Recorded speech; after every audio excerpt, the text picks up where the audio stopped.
नमस्कार, मैं हूं सिद्धार्थ और आप देखना शुरू कर चुके हैं जागरण.com का दोपहर बुलेटिन, जिसमें हम आपको दिखाते हैं दिन भर की बड़ी खबरें और फिर चर्चा करते हैं उनके बारे में विस्तार से। सबसे पहले बात करेंगे पार्लियामेंट सेशन की। पार्लियामेंट सेशन चल रहा है और विपक्ष केंद्र सरकार को घेरने में पहले दिन से लगा हुआ है। मणिपुर हिंसा को लेकर पहले ही दिन से घिरी केंद्र की मोदी सरकार अब विपक्ष के एक और पैंतरे से जूझने की कगार पर है। दरअसल विपक्ष बुधवार को मोदी सरकार के खिलाफ अविश्वास प्रस्ताव ला रहा है, जिसको लेकर कल से ही अटकलें लगाई जा रही थी, जिस पर इंडिया गठबंधन के नेताओं का कहना है कि केंद्र सरकार मणिपुर के मुद्दे पर विपक्षी दलों की मांग को नहीं मान रही, लिहाजा हमारे पास अविश्वास प्रस्ताव लाने के अलावा कोई और ऑप्शन बचा नहीं है। आपको बता दें कि विपक्ष लगातार पीएम मोदी से मणिपुर के मसले पर बोलने के लिए कह रहा है, जबकि सरकार इस बात पर जोर दे रही है कि मणिपुर मामले पर केंद्रीय गृह मंत्री अमित शाह ही जवाब दें, क्योंकि पीएम मोदी पहले ही इस मामले पर अपनी प्रतिक्रिया दे चुके हैं। अविश्वास लाने वाले इंडिया गठबंधन और दूसरे विपक्षी दलों का क्या कहना है, वो भी जान लेते हैं। होना चाहिए प्राइम मिनिस्टर तो इनको तो बराबर कह रहा है भाई कि उनको बोलना चाहिए। अब कुछ बता नहीं रहे हैं और सब गायब बाकी लोग कह रहा है, तो इसको लेकर के तो कई दिनों से न लग कह रहे हैं भाई। वहाँ जो भी घटना घटी है और जो कुछ भी हो रहा है उस पर ध्यान दीजिए। इस तरह से महिलाओं के साथ किस तरह से दुरुपयोग किया गया, नंगा उसको करके कैसे किया गया, ये कहीं संभव है करना?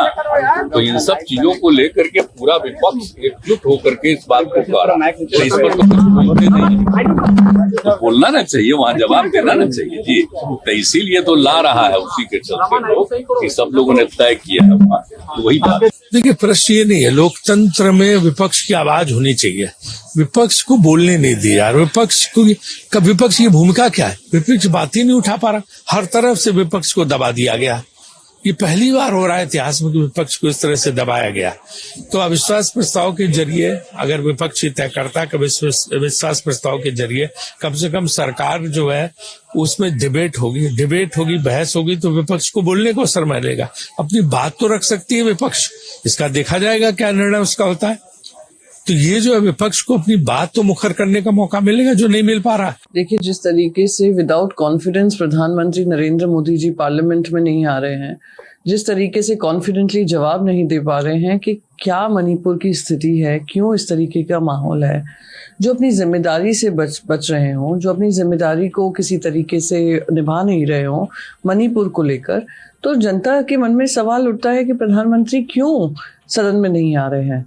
और हमें भी कॉन्स्टिट्यूशन ने जो पार्लियामेंट्री डेमोक्रेसी में हमें रूल्स एंड रेगुलेशंस दिए हैं, उसके अंतर्गत हम पूरी कोशिश करेंगे कि देश को प्रधानमंत्री सदन से संबोधित करें और बताएं कि इतना महिलाओं पे जघन्य अपराध हुआ कि वहाँ की सरकार चुप क्यों बैठी रही। 100 से ज्यादा FIRs हैं, वो खुद मुख्यमंत्री कहते हैं, मुख्यमंत्री से इस्तीफा क्यों नहीं लिया है? तो क्यों अभी तक गृह मंत्री जो हैं 80 दिन से ऊपर हो गए हैं, फिर भी किसी तरीके से स्थिति को नियंत्रण में नहीं ला पा रहे हैं? तो ये सारे सवाल हैं, और अगर हमें इस नो कॉन्फिडेंस मोशन का इस्तेमाल करना पड़ेगा to bring the prime minister to the parliament, I think we will be doing a huge service to this nation. क्योंकि राजधर्म निभाने की तो जिम्मेदारी अटल बिहारी वाजपेयी जी के समय से तय कर ही दी गई थी कि जो भी राइट्स हों, जो भी हों, उसको आंख मूंद कर हम होते रहने देंगे। जो भी इस तरीके की वायलेंस हो, उसको आंख मूंद कर देखते रहेंगे। वो टेलीविजन पे आकर कॉन्फिडेंटली ये बता जाते हैं कि जो महिलाओं का वो जो वीडियो वायरल हुआ था, ऐसी 100 और केसेस हैं। तो वो उस मुख्यमंत्री से क्या उम्मीद की जा सकती है?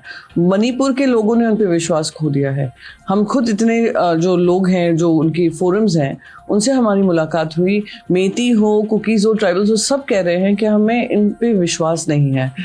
तो प्रधानमंत्री जी हों, गृह मंत्री हों, वो इनको इतना कॉन्फिडेंस क्यों दे रहे हैं कि इन्हीं के नेतृत्व में मणिपुर नॉर्मल हो सकता है? तो वो उसी कॉन्फिडेंस और एरोगेंस का एक नतीजा है। मैम, एक सवाल ये भी है कि अमित शाह जी ने जो है खड़गे साहब को चिट्ठी लिखी है और कहा है कि अपोजिशन कोऑपरेट नहीं कर रहा, हम तो चर्चा करने के लिए तैयार हैं। देखिए, ऑपोजिशन पूरा कोऑपरेशन है।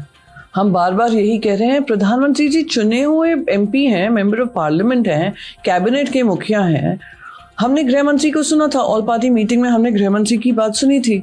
और गृह मंत्री जब जवाब दे रहे थे और जो उसके बाद भी हम घटनाएं सुन रहे हैं, देख रहे हैं, तो उसका जवाबदेही कौन तय करेगा? प्रधानमंत्री करेंगे। तो प्रधानमंत्री, हम कोई ऑब्स्ट्रक्ट नहीं करना चाहते हैं, ऑब्स्ट्रक्ट तो केंद्र सरकार कर रही है कि किस तरीके से हल्के में डिस्कशन कर कर प्रधानमंत्री की जवाबदेही ना तय कर कर हम लोग सदन को चलने दें। ये किसी तरीके से डेमोक्रेटिक प्रिंसिपल्स नहीं है, पार्लियामेंट्री डेमोक्रेसी नहीं है। और मैम सवाल जो है इंडिया अलायंस पर है।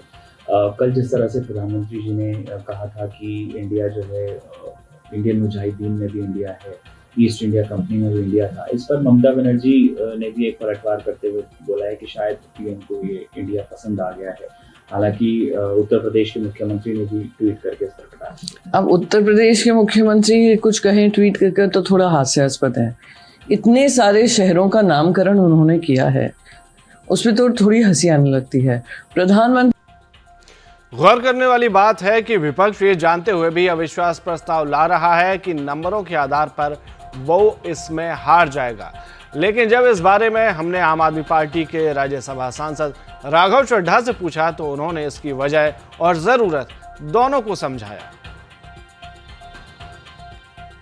इस्तेमाल किया जाता है ताकि जो सरकार है उसे जवाब देने पे मजबूर किया जाए, और ये नो कॉन्फिडेंस मोशन, अविश्वास प्रस्ताव भी एक संसदीय औजार है, एक पार्लियामेंट्री इंस्ट्रूमेंट है जिसका प्रयोग कर कर जो तमाम राजनीतिक दल हैं जो इंडिया अलायंस के तहत एक कुनबे के नीचे आए हैं, उन सबका प्रयास है कि सरकार बहस में शामिल हो, सरकार लोगों के सवालों का जवाब देने के लिए मजबूर हो, सदन के भीतर आए।